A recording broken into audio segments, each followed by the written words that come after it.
right, Oval fans, here we go. We're talking season 2, episode 6, entitled Malicious Intent. I was asleep. Yeah, that's literally why I wasn't live tweeting, or I didn't do a live stream after the episode.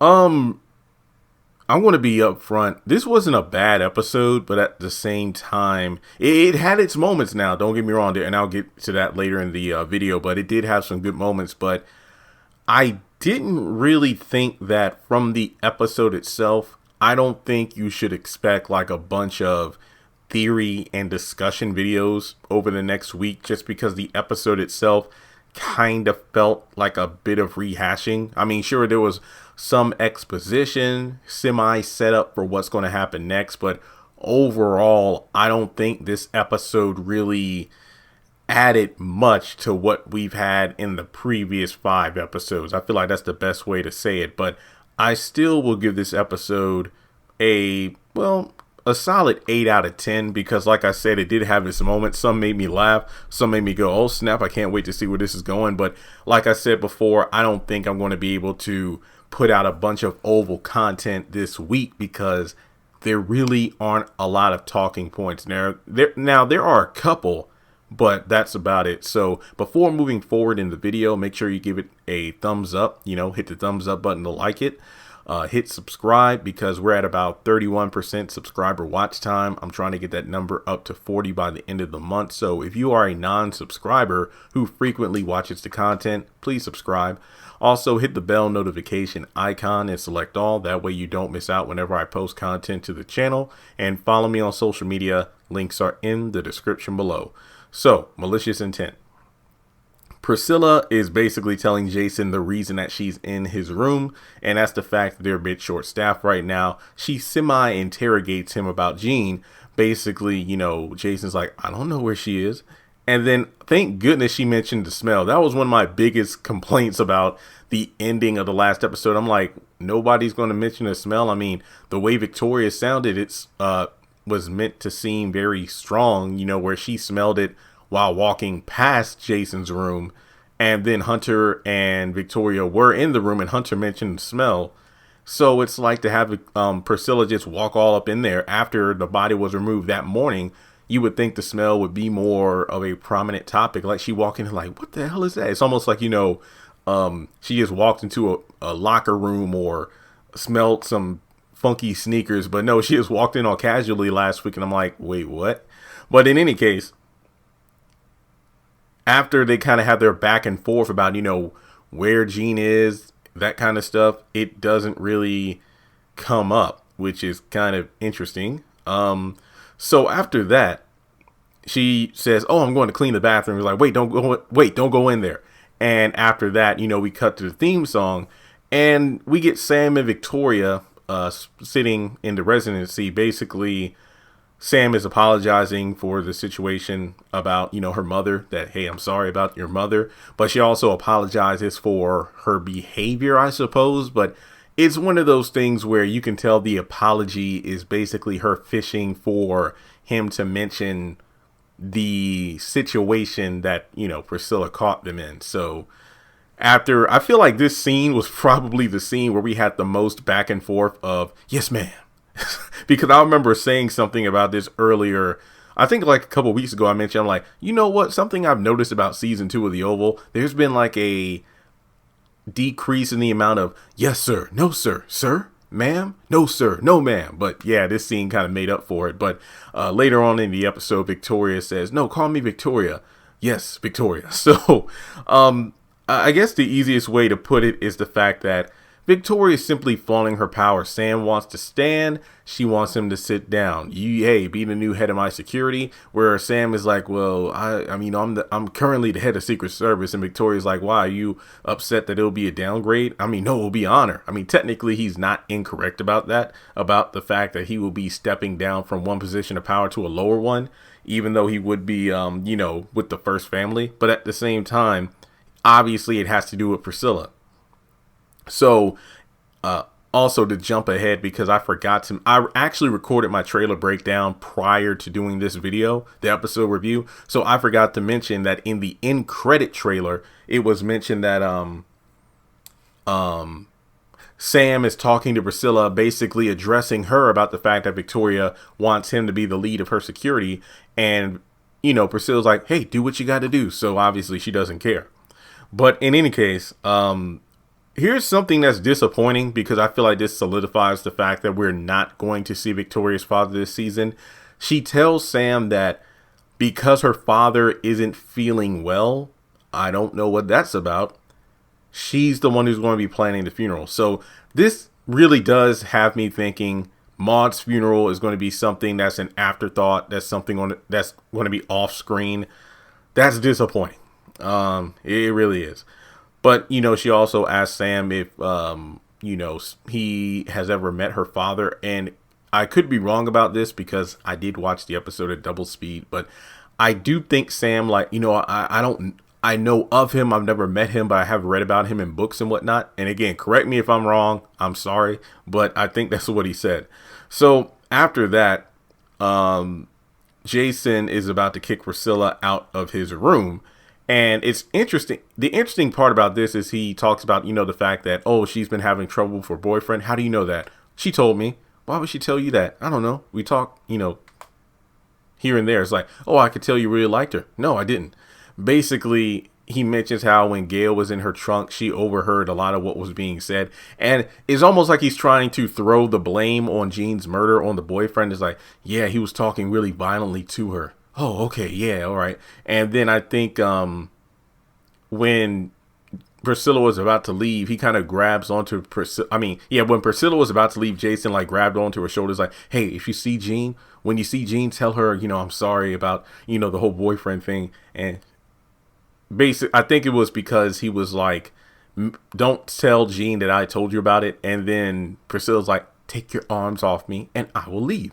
So when she's heading for the door, he kind of punches the wall. So yeah, I was scared for her for a second there. I'm like, Priscilla, if you don't get out of there. But in any case, when she walks out into the residency hallway, she sees Sam and Victoria. It's funny how Sam jumps up. She's like, no, Sam, sit down. And then,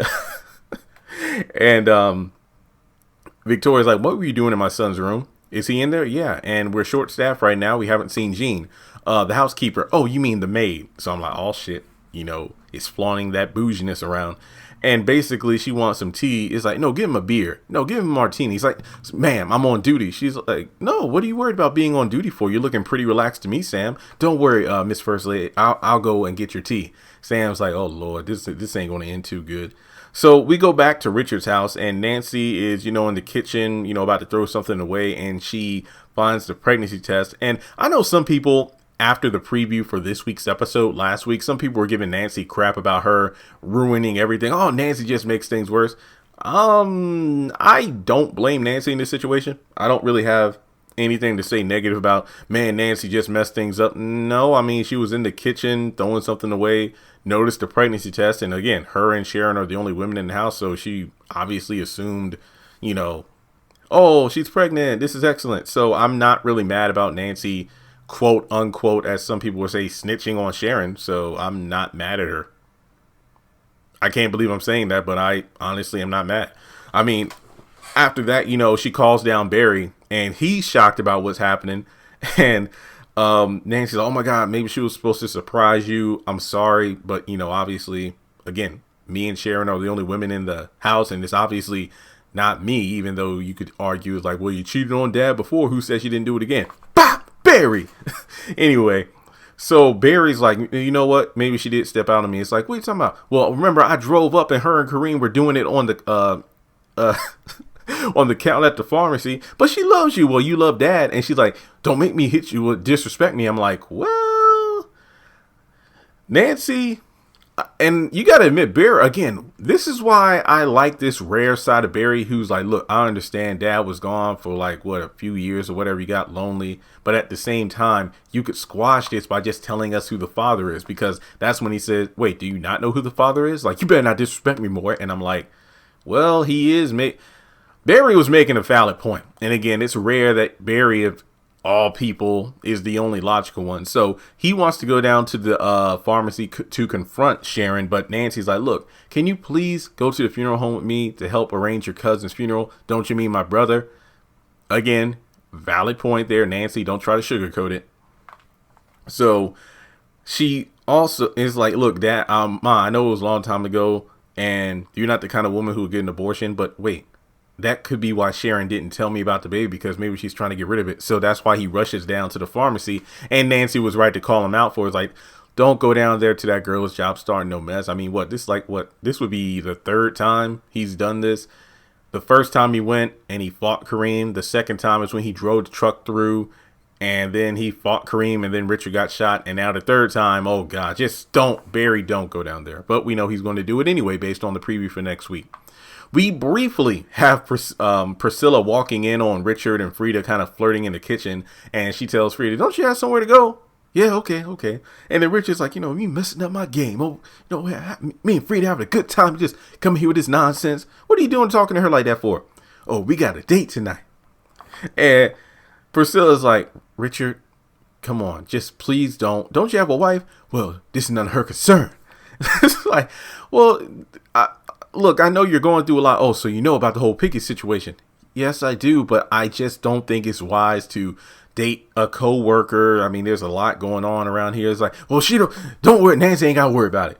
And then, Priscilla kind of pulls what she did to Jason earlier in the episode, interrogating. It's like,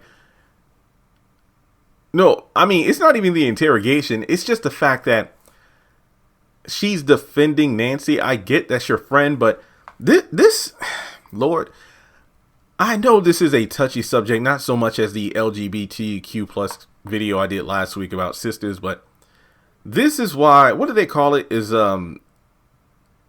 there's a cry for gender equality in the world in regards to men being treated the same way as, women being treated the same way as men in the workplace and in life. Just want to clarify that as much as possible, because I know that, look, these different movements for different people groups, whether it be gender, sexuality, there are so many name changes and all. I don't know, but I just know that, like equal pay and things like that and how they're being treated, promotions, that kind of crap. And when I say crap, I mean in general, because the whole workforce is crap right now. I mean, there's a lot that needs to be shifted for all equality. But here's the thing. Oh, you know what? Here we go. My bad. I'm tripping over my words. What I need to speak on is like the Me Too movement and everything, Time's Up, calling out different things, especially specifically like sexual harassment and whatnot. Priscilla made me so mad when she's like, Richard, it was a long time ago.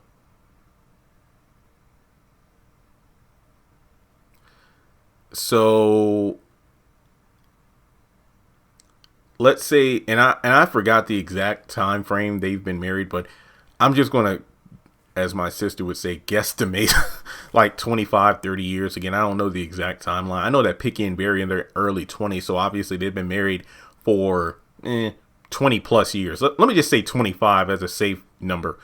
Let's say you've been married to somebody for 25 years. You've been faithful for those 25 years, but then you find out after 25 years of marriage, not only did your spouse, whether it be, who's ever listening, if it's female, male, whoever, your spouse not only cheated on you while you were away serving the country of all things, but they had a secret child that they hid from you their entire life until their entire life. Well, let me just say throughout the duration of your marriage until the child was killed. So here you are just sitting here like, what the hell? Not only did my spouse have an affair, but there was a hidden baby that I didn't know about a long time ago. Is that supposed to clear things up? I'm sorry, but that's bullshit. I mean, just looking at the past couple years since like Oprah did that, what was that? The Golden Globes or Academy Awards. I just never forget when look, let me say this one thing. I don't always agree with what Oprah does, but she does know how to give one hell of a speech. And she gave the Me Too Time's Up speech, and that's when everything really hit the fan for, people like Harvey Weinstein, Bill Cosby, and so on. So there's always been that discussion about how far back do we go when it comes to sexual harassment,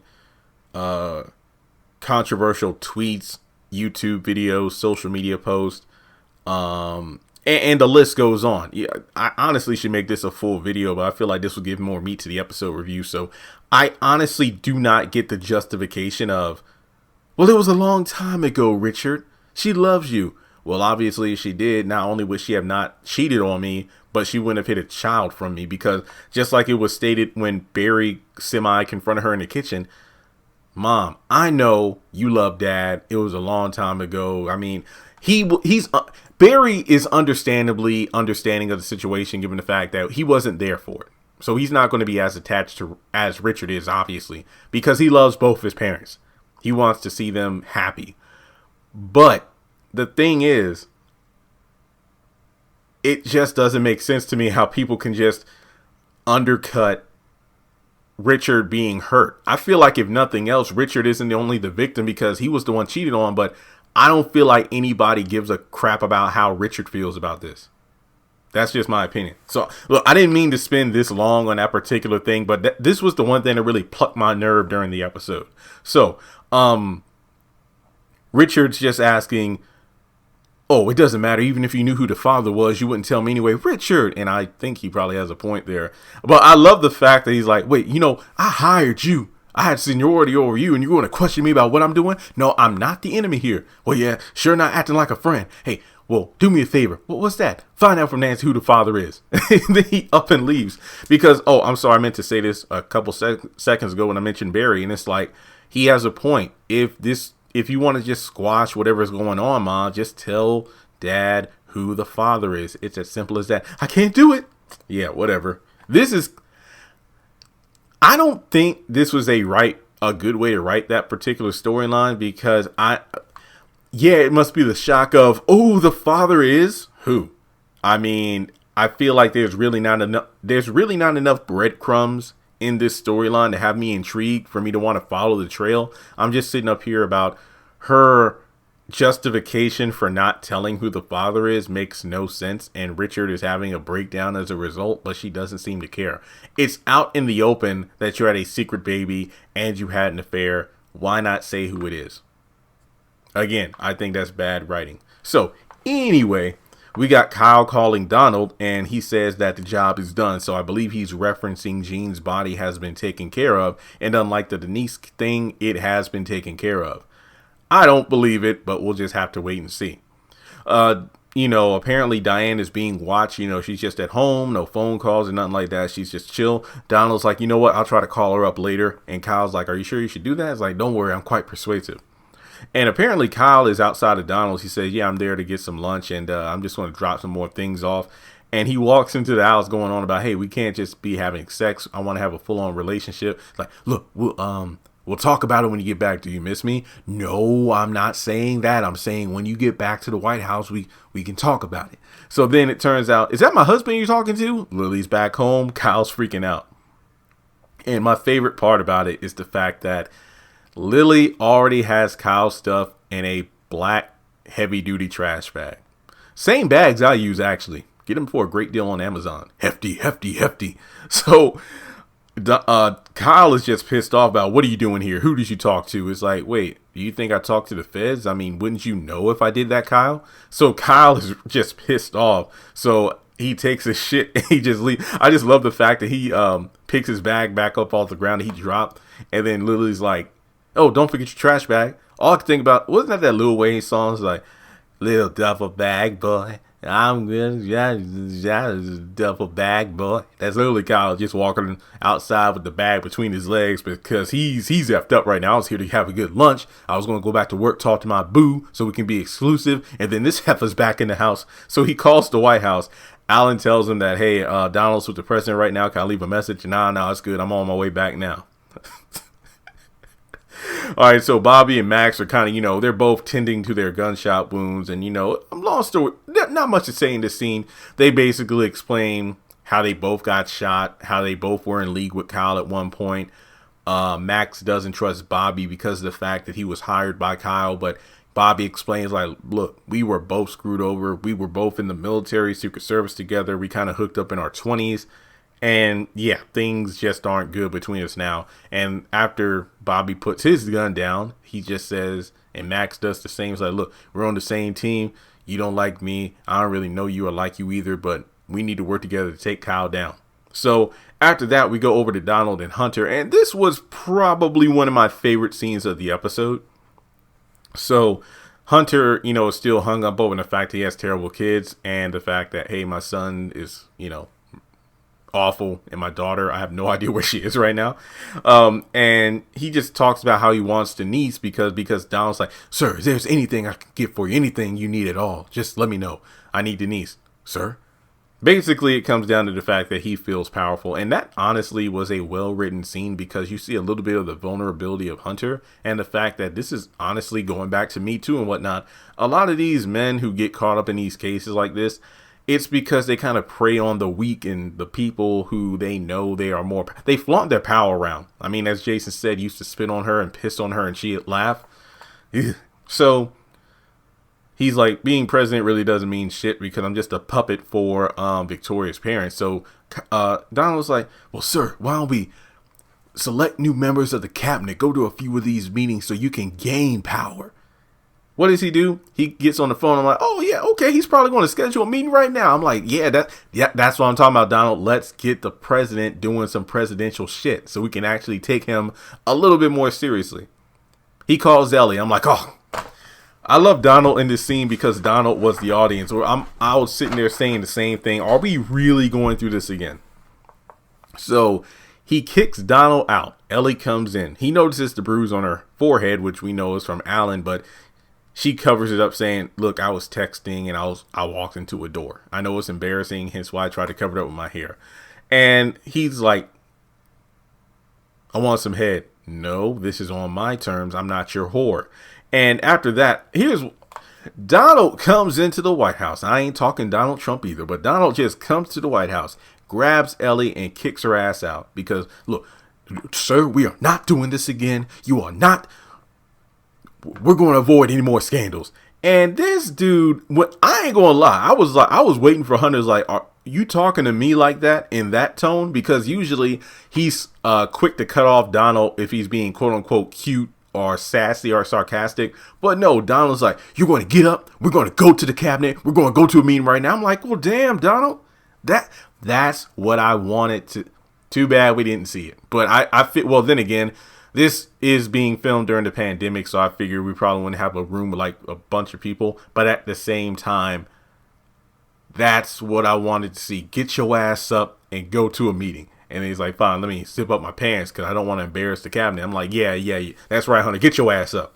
So after Ellie is walking back from the Oval dejected, Alan grabs her from the hallway and he's basically being an asshole, basically calling her out. It's like, look, see the way you're looking on your face after coming from the Oval. He doesn't care about you. It's like, oh, like you do, hitting me and everything. So look, let's just call it like it is. I'm nothing but your trophy girl. We're just a trophy couple. And then see you at home, sweetheart. That's essentially the scene. He's just being an asshole to her and Ellie isn't having it.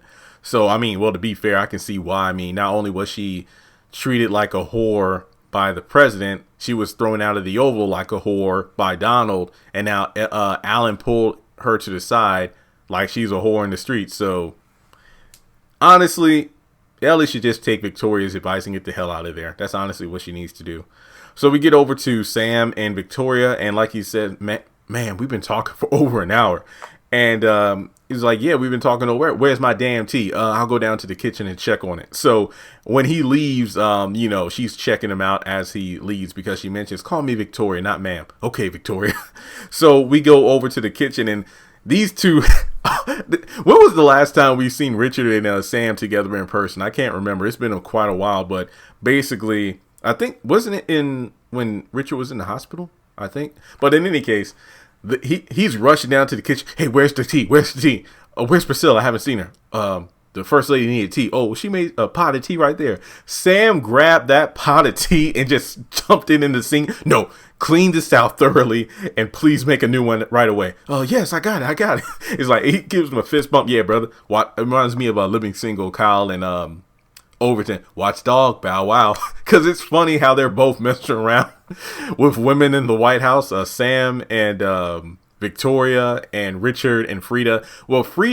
Richard is willingly messing around with Frida to get back at Nancy, whereas Sam is in a awkward position because the woman who is his boss is flaunting her power on him, which has affected his marriage. So he, unlike Richard, is caught in a very compromising position against his will, whereas Richard is willingly messing around with Frida. So I really love this moment of the episode.